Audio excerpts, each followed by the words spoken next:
Salah satu kesenangan orang tua adalah ketika melihat anaknya sukses. Anaknya sukses di agama. Kita kalau pian anak pian anu obat, mabuk, kegilaan, dihurupi ya. Anak kita ada anak kita yang sebaliknya, anaknya soleh, paham di agama, tahu baca Quran, yang semua itu didapatkan di pondok-pondok pesantren, di majelis-majelis taklim. Perlu diketahui, kalau di majelis taklim kita belajar itu bagus untuk mendorong kita ada modal untuk beribadah. Tetapi kalau orang belajar di pondok pesantren itu di samping mendorong mereka untuk beribadah juga memodali mereka dengan ilmu pengetahuan yang tidak ada tandingnya nilainya. Jadi mudah-mudahan kita bisa mengirim anak kita di pondok ini yang mudah-mudahan jadi orang soleh dan didukung oleh orang-orang yang ikhlas, hasil usahanya juga ikhlas. Mudah-mudahan juga pemerintah juga bisa membantu.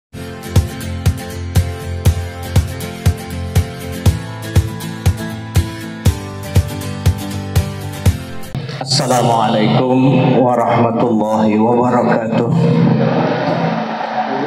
Bismillahirrahmanirrahim. Alhamdulillah wassalatu wassalamu ala Rasulillah wa ala alihi wa sahbihi wa man tabi'ahu wa wala amma ba'd.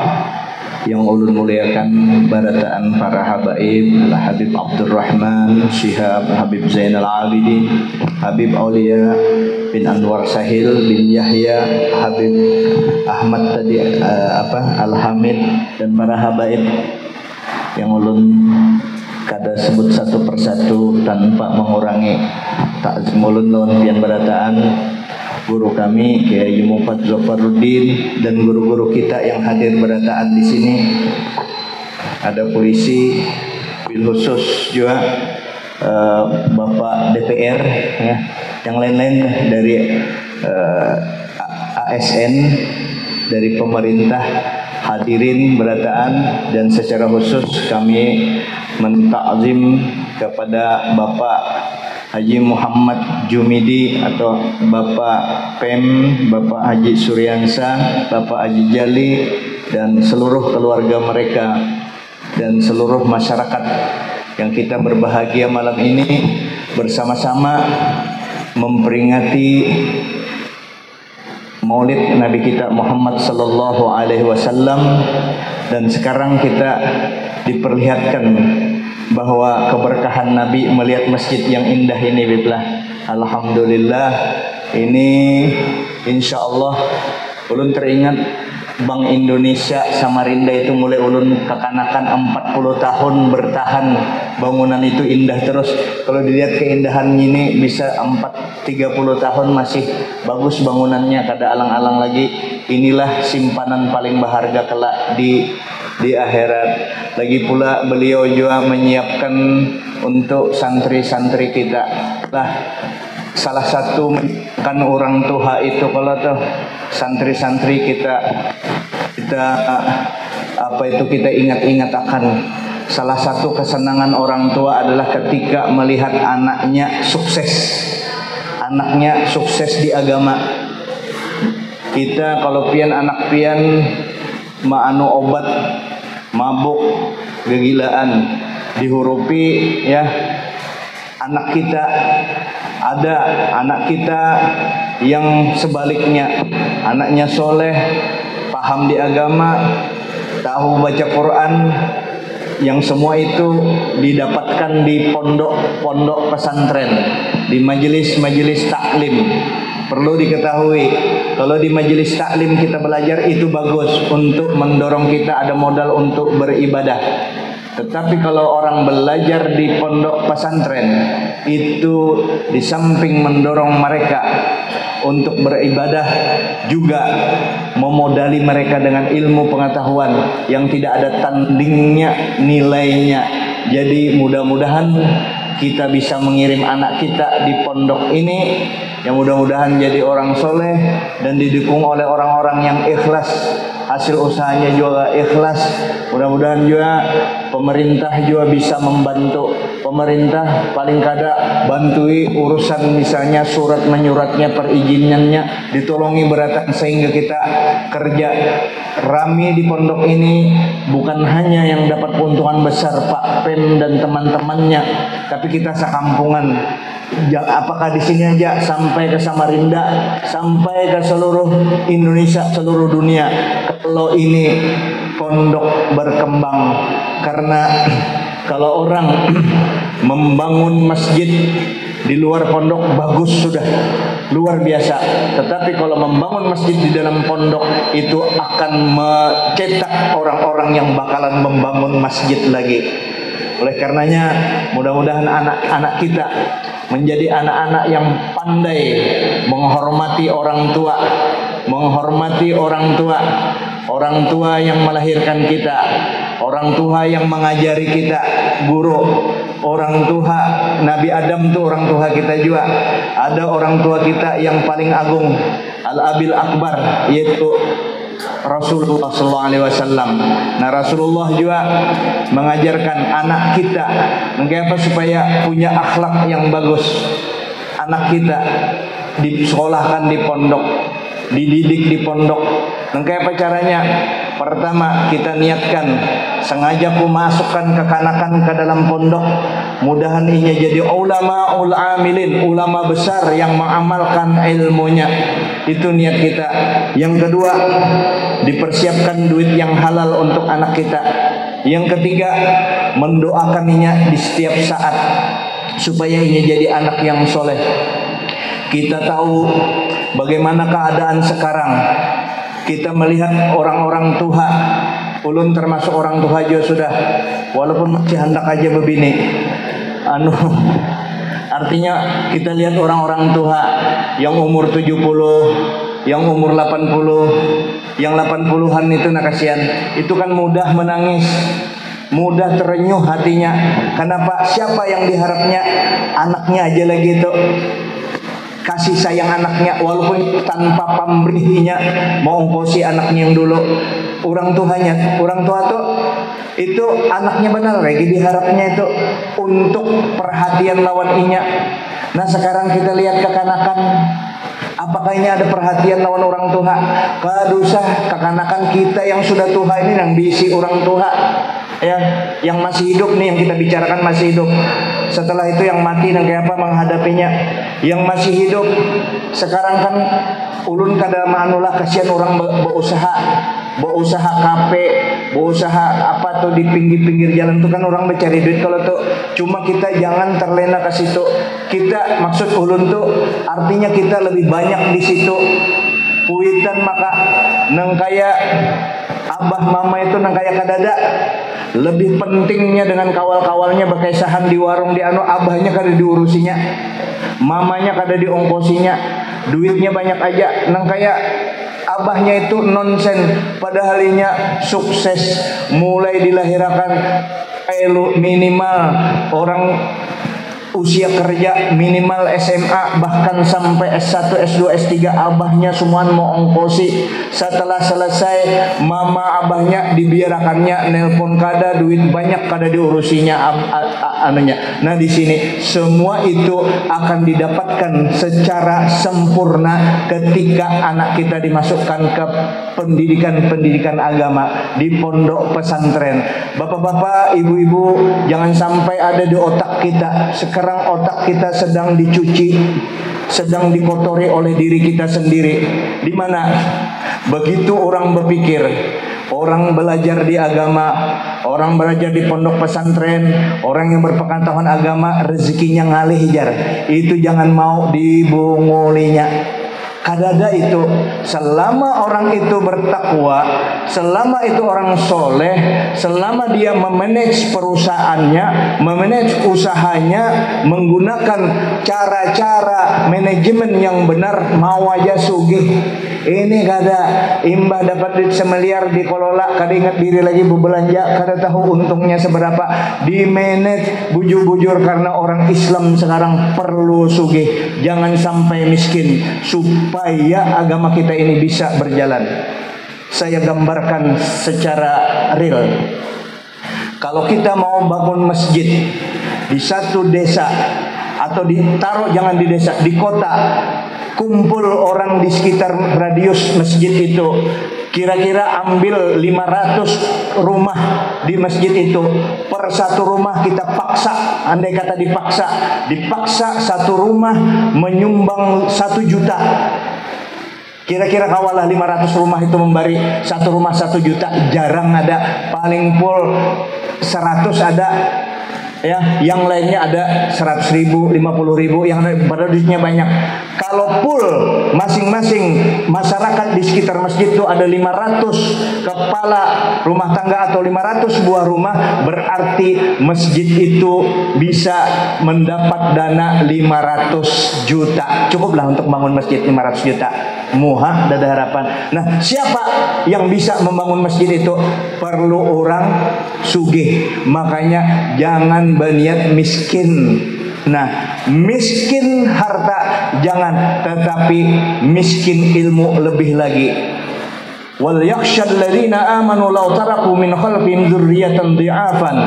Jangan sampai orang beriman itu karena keturunannya di belakang itu jadi juriat keturunan yang lemah. Makanya perlu berilmu. Bagaimana akhlak anak kita supaya berakhlak lawan kita, perlu berilmu. Bagaimana juga kita supaya berakhlak dengan anak, perlu juga berilmu. Si anak kadawani kalau pindah katulahan, yang abah dengan mama juga kadawani menyariki anak kalau anak kena katulahan. Oleh karenanya perlu pengetahuan, semua perlu pengetahuan agama. Pengetahuan agama. Ingat pesan Nabi kita, man yuridillahu bihi khairan yufaqihu fiddin. Siapa aja yang dikehendaki Allah jadi orang baik, maka hendaklah dia barang siapa yang dikehendaki Allah baik, Allah Ta'ala pahamkan di agama. Jadi kalau orang kada paham di agama, ujar Habib Abdullah Al-Haddad, itulah yang membuat mereka rancak melanggar larangan Allah. Kalau orang kada paham di agama, itulah membuat mereka kurang asik beribadah. Maka perlu pendalaman agama supaya nur itu bersemayam di dalam hati kita. Belajar bujur-bujur. Nah, belajarnya di mana? Di mau kada mau di Indonesia, yaitu mendapatkan pengetahuan agama itu di pondok pesantren. Di pondok pesantren, di majelis taklim, di masjid ada ceramah-ceramah. Apa bedanya? Ulun memandangkan agama di pondok pesantren sebenarnya bukan hanya di pondok pesantren. Kita bergaul dengan para ulama. Apa yang dipelajari di pondok pesantren? Mari kita dengar kalau orang pondok tahu. 1. Nahu, 2. Sorof, 2, 3. Usul fikih, usul hadis, usul tafsir, balaghah, ma'ani, bayan, arud, sejarah. Apalagi sejarah, macam-macam adakah dipelajari di majelis taklim? Mana sempat? Di pondok pesantren inilah. Jadi kalau ada ulama 2, ada ulama bini, ada ulama laki. Kalau ulama bini, inya bisa ceramah. Tapi kalau ulama laki, inya bisa membaca kitab, memahami Al-Quran dan hadis. Apakah dipersyaratkan orang jadi ulama itu mesti membaca kitab? Kada tahu jolon. Cuma memang harus tahunya jiwa bahasa Quran dengan bahasa Arab itu mesti kita ketahui. Bagaimana Sayyidina Ali menyatakan, kalau aku mau mentafsirkan, mendalami Bismillahirrahmanirrahim, itu 70 ontak untuk Bismillahirrahmanirrahim, menjabarkan itu aja belum, masih kurang lagi. Jadi kalau penceramah Bismillahirrahmanirrahim dengan nama Allah yang Maha Pengasih lagi Maha Penyayang, itu penceramah. Tapi kalau orang belajar di pondok pesantren Bismillahirrahmanirrahim, itu kemana-mana sudah nurnya, rohnya didapatkannya. Itulah keberkahannya, di keberuntungan anak pian di pondok, disekolahkan di pondok. Terserah aja pondoknya, terserah pianak di mana. Yang penting ahlus sunnah wal jamaah. Ciri pondok itu semakin anak kita sekolah di situ, semakin lama, semakin berakhlak, semakin dekat dengan Allah. Terserah aja pondoknya di manakah. Cuma kalau ada pondok yang parak wadah kita, ya pondoknya nyaman, orangnya ikhlas, nah di sini ya lah. Nah, tinggal di anu aja lagi nih lah. Tinggal di apa ini? Di keramik aja lagi. Nah, mudah-mudahan berataan ya kita semua dapat keberkahan. Ya pian-pian datang ini muhanya bersinar. Pasti semuanya ini mengharapkan keberkahan dari Rasulullah.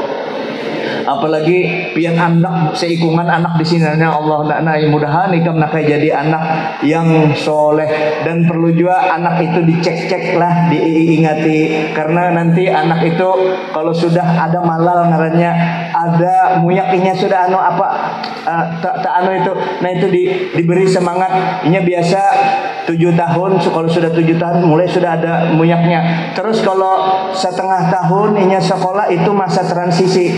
Kalau sudah setengah tahun inya lewati itu terus kena ada lagi kena pada saat anu stagnan sudah otaknya. Nah itu perlu dihibur terus. Makanya lalu kita mendoakan anak-anak kita semoga inya benar-benar selesai di pondoknya. Itulah apa simpanan berharga kita mulai dunia sampai akhirat. Terakhir kita ingat Allah Ta'ala memasanakan supaya wa ma kana al-mu'minuna liyunfiru kafatan walaula min kulli firqatin ta'ifatun yatafaqahu fid din wa liyunziru qauman idza raja'u ilaihim la'allahum yahdharun. Ini ayat memadahkan dalam kondisi perang. Itulah orang perang kan, kalau perang itu musuh kita sekampungan kalau melawan musuh, tapi Quran tetap menyuruh andai kata perang tuh menghadapi musuh, hendak menyerang negeri kita, itu jangan semuanya ikut perang. Tetap Quran menyuruh supaya ada satu kelompok yang menuntut ilmu, mendalami agama, supaya inya kena bulik memadahi kaumnya, supaya mereka takut kepada Allah, takut kepada Rasul, supaya inya menjadi orang bertakwa. Bahan bakunya ilmu agama, menjalankan perintah Allah, menjauhi larangannya, itu melalui ilmu agama. Itu orang liyatafaqahu fiddin. Berapa tahun? Karena persyaratan menuntut ilmu itu tulus zaman, panjang waktunya. Berapa? Ulama mengkira-kira standarisasi orang bisa menguasai ilmu agama itu 10 tahun. 10 tahun. Kalau itu jadi ulama, kalau jadi penceramah berapa tahun? Kalau menjadi penceramah kadusah berapa tahun? Seminggu sini kakanakannya mulai kada bisa baca Quran, seminggu ulun didik bisa inya ceramah. Seminggu. Assalamualaikum warahmatullahi wabarakatuh. Asik kelak. Tapi burung tiung, tapi jangan mencurigai ulang, kada boleh itu. Artinya kalau hendak sekedar mendidik berceramah aja kawa, tapi keberuntungan pian kalau anak pian sudah paham di agama, sekali paham di agama, memulainya Quran dipahami. Tempulu yang kebetulan jadi guru, jadi apa, Quran dibaik-baiki, dibaca bujur-bujur, dan Tenggarong terkenal itu pasohahnya, terkenal orang-orang yang pandai membaca Quran, bagus-bagus bacaan Quran. Nah itu dianukan semua.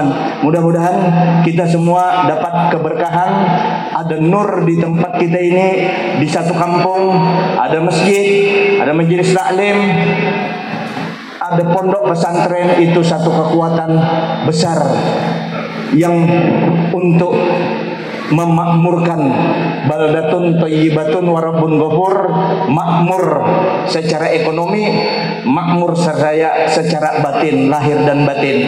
Jadi sekali lagi berilmu dan berilmu. La taqfu ma laysa laka bihi ilmun. Jangan sampai kita menggawi yang kada ada ilmunya. Mudah-mudahan Pak Haji Pem, Pak Haji Ian, Pak Haji Jali, dan kekawalan yang dimotori tatuhannya Pak Haji Pem, mudah-mudahan kita doakan beliau sehat walafiat ya, sebagai muassis pondok ini, sekaligus pengasuh, dan juga guru Kusairi. Mana guru Kusairi? Oh ya Allah, ya mudah-mudahan semua ya selamat kita berataan, sama-sama mendoakan Haji Pem duitnya, kita doanya lah, tapi kalau pian ada duit jangan doanya aja. Pian terjual tanah di ujung sana nah, tanah Kupayu 200 M nah sumbangakan ke sini empat menyumbang 5 M kawan Haji Pem, ya itulah. Nah ini Haji Pem 5 miliar gasan nambahi bangunan, banyak duitnya ya. Kalau tuh ini 500 juta gasan siapa itu, gasan Guru Jamal, Guru Udin bagi 2,5 orang gasan sidin kawin. Astagfirullahaladzim. Itu aja yang dapat ulun sampaikan. Kada salahnya pula ilmu dan ilmu. Doakan aja anak pian, kalau sudah sempian berdoa sengaja aku menyekolahkan anak karena Allah Ta'ala mudah menjadi alim yang mengamalkan, harusan niat yang lain, kemudian dikirimi duit yang halal, didoakan setiap saat, insya Allah selamat ajainya. Minta ampun maaf, minta redho, terima kasih. Dan terima kasih pemerintah apa segala yang mendukung. Alhamdulillah Pak Haji Pem ini memang haji yang berberkah lah. Pemerintah bubuannya senang, kada pernah tapahwal, kada pernah nyema dipe, kada pernah melalawani.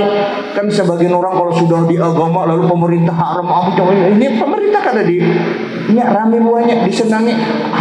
Habib senang kan, saya senang, ini sudahnya ini senang beratan, guru senang juga lah, luar biasa. Orang kampung doakan Haji Pem dijaga benar ya itulah. Di Haji Pem, Haji Jali jangan garing-garing tuh, dijaga kesehatan jeli melakas mati, siapa lagi bari kami duit. Haji Jali, Haji Ian lah, jangan jaga kesehatan, ini jaga semua kesehatan ya, supaya ini pondok ini insya Allah kalau dilihat nih Ramadan sudah kawa disembahyangi. Alhamdulillah. Minta ampun maaf. Hadanallahu yakum ajma'in. Wallahu muwaffiq ila aqwamit thoriq. Assalamualaikum warahmatullahi wabarakatuh.